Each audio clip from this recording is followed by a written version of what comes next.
इसी जमाने में बॉलीवुड इंडिया की सबसे बड़ी फिल्म इंडस्ट्री हुआ करती थी, जिसमें काम करने का सपना हर एक छोटा बड़ा एक्टर देखा करता था। और आज बॉलीवुड तेलुगु जैसे रीजनल सिनेमा से भी पीछे रह गया है। जहां एक समय में बॉलीवुड ने मुगले आजम, शोले और डीडीएलजे जैसी टाइमलेस एपिक मूवीज देकर वर्ल्ड सिनेमा में अपना डंका बजाया था, आज वो इंडस्ट्री बेजान पड़ी है, जिसकी फिल्मों में अब वो पुराना वाला इम्पैक्ट और इन्फ्लुएंस नहीं रहा जो पहले हुआ करता था। इस वीडियो में हम डिस्कस करेंगे ऐसे इश्यूज के बारे में जिनसे बॉलीवुड का लगातार डाउनफॉल हो रहा है, और लास्ट में हम ये भी देखेंगे कि क्या पॉसिबल सॉल्यूशंस करके बॉलीवुड फिर से इंडियन सिनेमा का बेताज बादशाह बन सकता है। वीडियो बहुत ही इंटरेस्टिंग और इन्फॉर्मेटिव होने वाला है। शुरू करने से पहले आप वीडियो को लाइक और चैनल को सब्सक्राइब करना ना भूलें। Let's begin.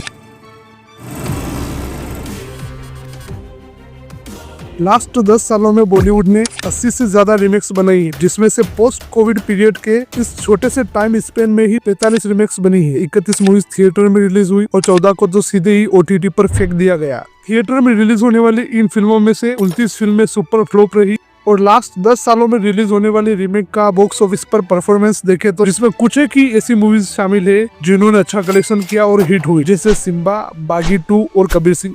और वहीं इस ड्यूरेशन की फ्लॉप रीमेक्स पर नजर डाले तो इसमें विक्रम वेदा, जर्सी, बच्चन पांडे, सेल्फी, शहजादा, बेबी जॉन, देवा जैसी इतनी सारी फिल्में आती है कि ये वीडियो इन फ्लॉप रीमेक्स को काउंट करने में छोटा पड़ जाएगा। और मैं यहाँ ऐसा नहीं बोल रहा हूँ कि रीमेक बनाना कोई बुरी बात है। दृश्यम जैसी मूवी के एग्जाम्पल से हम यह समझ सकते हैं कि कैसे एक रीमेक को ओरिजिनल से भी बेटर बनाकर एक अच्छा क्वालिटी सिनेमा प्रेजेंट किया जा सकता है। अनफॉर्चुनेटली सारी रीमेक्स ऐसा मैजिक क्रिएट नहीं कर पाती है। आज से 10-15 साल पहले बॉलीवुड कोई भी फिल्म की रीमेक करता था तो वो डेफिनेट बॉक्स ऑफिस हिट हो जाया करती थी। एग्जाम्पल के लिए रेडी, राउडी राठौड़, बॉडीगार्ड, सन ऑफ सरदार और सिंघम को ही देख लो। ये सारी फिल्म्स साउथ इंडस्ट्री की कॉपी थी, पर सभी ने बॉक्स ऑफिस पर तगड़ी कमाई की। लेकिन ये उस दौर की बात थी जब सभी के हाथों में इंटरनेट का एक्सेस नहीं था, जिस रीजन से ऑडियंस बॉलीवुड की रीमेक का ओरिजिनल वर्जन नहीं देख पाती थी। इवन ऑडियंस को तो ये भी पता नहीं होता था कि इनमें से कोई फिल्म साउथ इंडियन मूवीज की कॉपी है, जबकि ओरिजिनल फिल्म तो हैदराबाद में शूट हो चुकी थी। लेकिन आज के टाइम पर जहाँ साउथ या हॉलीवुड की हर एक वो मूवी जिसका रीमेक बॉलीवुड बनाना चाहता है, सब OTT पर या YouTube पर फ्री में अवेलेबल है, जिसे ऑडियंस पहले ही देख चुकी होती है। फिर जब बॉलीवुड ऐसी फिल्मों का रीमेक बनाता है तो ये फिल्में बॉक्स ऑफिस पर धड़ाम से फ्लॉप हो जाती है। और हो भी क्यों ना, जब OTT पर ओरिजिनल वर्जन देख सकते हैं तो कोई इसका डुप्लीकेट या रीमेक वर्जन क्यों ही देखेगा। और ऐसा ही हाल शाहिद कपूर की जर्सी, अजय देवगन की भोला जैसी रीमेक्स के साथ हुआ, क्योंकि इन दोनों ही रीमेक्स का ओरिजिनल वर्जन YouTube पर कम्प्लीटली फ्री में अवेलेबल है। अभी रिसेंटली ही कुछ क्रिएटर्स आमिर खान की फिल्म सितारे ज़मीं पर को एज रीमेक जस्टिफाई कर रहे थे। इन लोगों का ओपिनियन था कि आपको हेरा फेरी, भूल भुलैया, गजनी जैसी फिल्में पसंद आई थी तो सितारे ज़मीं पर भी आपको पसंद आएगी। अरे भाई, को इनको समझाओ कि कोई रीमेक अगर हिट होगी तो इसका मतलब ये नहीं हो जाता है कि हम रीमेक्स पर रीमेक्स करते जाएं। हेरा फेरी, गजनी जैसी फिल्मों को कई साल हो गए, तो क्या हम बस रीमेक ही बनाते रहेंगे, वो भी इस बिहाफ पर कि कुछ क्लासिक मूवीज तो रीमेक थी। इस तरह से तो सिनेमा कभी इवॉल्व होगा ही नहीं। एंड ओरिजिनलिटी का क्या? वो तो मैं खा गया। हाँ, वो मैं मस्त तेल में फ्राई करके वो मैं खा गया। अब बस बॉलीवुड से यही रिक्वेस्ट है कि आपके पास इतना सारा पैसा, रिसोर्सेज है कि आप नए राइटर और डायरेक्टर्स को चांस दे जो यहाँ पर साउथ के जैसा ओरिजिनल कंटेंट ला सके। और रीमेक के बारे में तो मैं एक ही बात कहना चाहूंगा, बंद करो, हाथ जोड़ के मैं मोदी साहब से गुजारिश करता हूँ।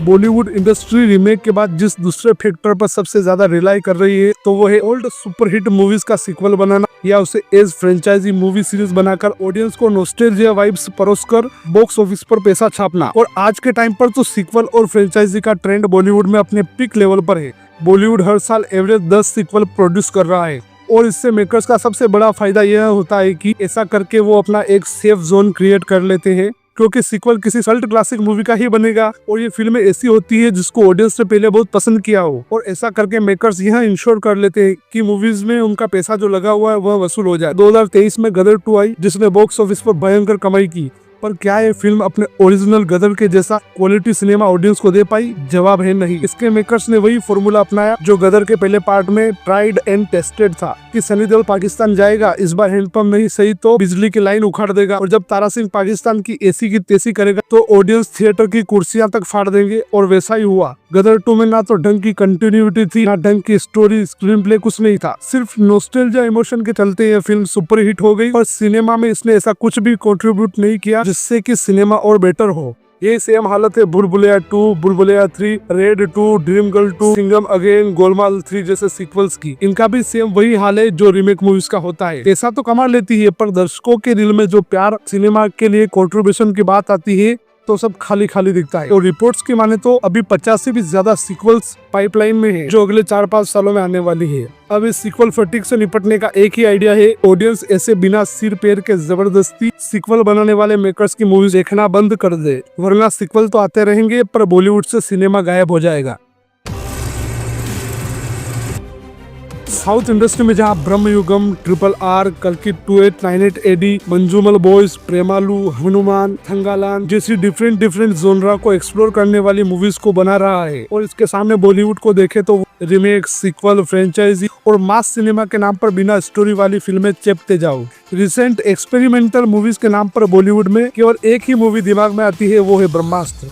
बाकी बॉलीवुड में साल दर साल स्टीरियोटाइप मूवीज ही प्रोड्यूस हुई है, जैसे लाल सिंह चड्ढा, बड़े मियाँ छोटे मियाँ, रोकी और रानी की प्रेम कहानी, बच्चन पांडे, ऐसी ही फिल्में अब बॉलीवुड की पहचान बन गई है। और इसका रीजन है जब Tumbbad, gangs of Wasseypur, Bhavesh Joshi the super hero, the lunch box जैसी एक्सपेरिमेंटल मूवीज आई तो इनको न तो कमर्शियल सक्सेस मिली और न ही बॉलीवुड इंडस्ट्री की तरफ से ऐसे सिनेमा को कभी किसी तरह का सपोर्ट या एप्रिसिएशन मिला। रिजल्ट के तौर पर जो मेकर्स डिफरेंट और एक्सपेरिमेंटल सिनेमा बॉलीवुड में बनाना चाहते थे वो भी अब टिपिकल लव स्टोरीज और ट्रेडिशनल बॉलीवुड मूवीज बनाने में लग गए हैं। और ऐसा करे भी क्यों नहीं, जब इसी तरह का सिनेमा बनाने का माहौल सभी तरफ होगा तो क्यों कोई बेफालतू में एक्सपेरिमेंटल मूवीज बनाकर अपना पैसा डुबाएगा।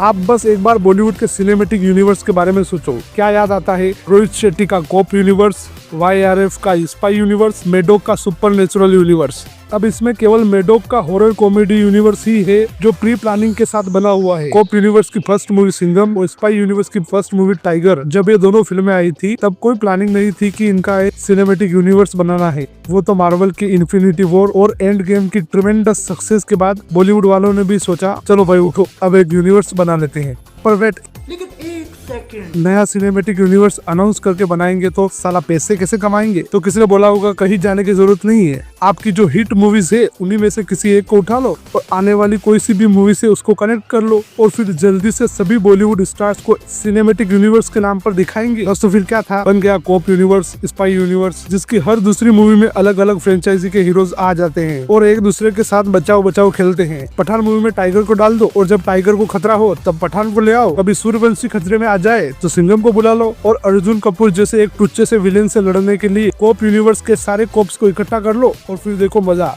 ऑडियंस तो पागल हो जाएगी और हम बहुत पैसा बनाएंगे। फिर चाहे कोई कैरेक्टर स्टोरी में फिट हो या न हो, फिर भी हम तो सारे कैरेक्टर्स को हर दूसरी मूवी में ले आएंगे और सबका भूतिया काटेंगे। बॉलीवुड में फिलहाल मेडोक हॉरर कॉमेडी यूनिवर्स ही है, सही ढंग से चल रहा है, इसकी स्टोरीज, कैरेक्टर्स सब शानदार है और इंडिया का हर एक कॉमन मैन इनसे इजीली कनेक्ट कर लेता है। लेकिन मेडोक का हॉरर कॉमेडी यूनिवर्स भी थोड़ी बहुत वही गलती रिपीट कर रहा है जो बॉलीवुड लगातार कर रहा है। मूवी स्त्री 2 का एग्जाम्पल ले लो, उसमें भी भेड़िए के कैरेक्टर को दिखाकर अननेसेसरी क्रॉसओवर दिखाया गया है। वही साउथ की इंडस्ट्री इन छोटी छोटी चीजों को लेकर बहुत अवेयर है। उनके सिनेमेटिक यूनिवर्स प्री प्लान्ड है, बेफालतू का क्रॉसओवर उन्होंने अभी तक नहीं दिखाया है। और जब लोकेश सिनेमेटिक यूनिवर्स, प्रशांत वर्मा सिनेमेटिक यूनिवर्स में हम क्रॉसओवर देखेंगे तब वो बहुत ही शानदार होने वाले हैं, जिनको देखकर एक सही सिनेमेटिक अप्रोच का हम एज ऑडियंस एक्सपीरियंस करने वाले हैं। ये सब वो इश्यूज थे जिनके कारण बॉलीवुड का डाउनफॉल चल रहा है। अब देखते हैं ऐसे सॉल्यूशंस जिनको अप्लाई करके बॉलीवुड फिर से अपनी पुरानी फॉर्म में आ सकता है। नंबर 1, बॉलीवुड को पहला ही काम यह करना होगा कि रीमेक कंटेंट बनाना बिल्कुल बंद कर दे। कम से कम ऐसी फिल्मों का तो रीमेक ना ही बनाए जो पहले से डब्ड वर्जन में ऑडियंस ने देख ली हो। नंबर 2, दूसरा चेंज बॉलीवुड को करना होगा जिसमें नए टैलेंटेड राइटर्स और डायरेक्टर्स को मौका दिया जाए। जैसे साउथ सिनेमा में नए टैलेंट को मौका दिया जा रहा है, वहाँ पर प्रशांत वर्मा, नाग अश्विन, लोकेश कनगराज और एटली जैसे young directors ground breaking projects बना रहे हैं जो साउथ इंडस्ट्री के स्टैंडर्ड को इंटरनेशनल लेवल पर ले जा रहे हैं। सेम काम बॉलीवुड को भी करना होगा। नंबर 3, जैसा कि हम सब जानते हैं कि इंडिया की हिस्ट्री वो कंटेंट का महासागर है जिस पर शानदार मूवीज बन सकती है। बस कंडीशन ये है कि बॉलीवुड बिना किसी कॉन्स्पिरेंसी के इंडियन हिस्ट्री के लीजेंड्स की स्टोरी दर्शकों तक पहुंचाए। फिर देखो थिएटर में ऑडियंस कैसे ब्लैक में टिकट ले लेकर मूवीज देखने आएगी। तो ये था वीडियो बॉलीवुड के डाउनफॉल के बारे में। हमने इसके साथ कुछ सॉल्यूशंस भी फाइंड किए हैं जिनसे बॉलीवुड फिर से रिवाइव हो सकता है। अब मैं जाता हूँ दूसरा टॉपिक ढूंढने के लिए, तब तक आप अमिताभ बच्चन की ये बात सुनिए। नहीं, सोचिए मत, सब्सक्राइब कीजिए।